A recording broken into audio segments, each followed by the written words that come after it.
Welcome back to our channel. In today's video, we'll show you how to enable comments in a Telegram channel on your PC. This feature allows you to engage with your audience and create a space for discussions. So, let's get started. Step 1. Open Telegram on your PC. Step 2.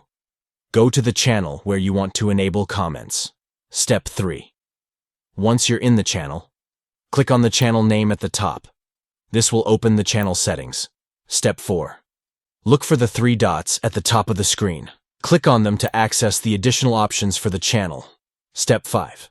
From the menu that appears, select the Manage Channel option. This will take you to the channel management settings.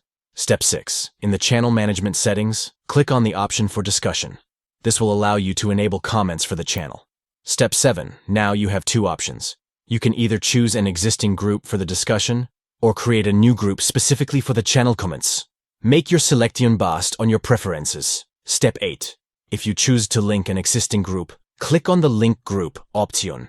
This will connect the group to the channel for discussions. Step 9. Finally, click on Save at the bottom of the screen to apply the changes and enable comments in the Telegram channel. We hope you found this tutorial helpful. If you did, don't forget to give this video a thumbs up and subscribe to our channel for more useful tips and tricks. Thanks for watching, and we'll see you in the next video.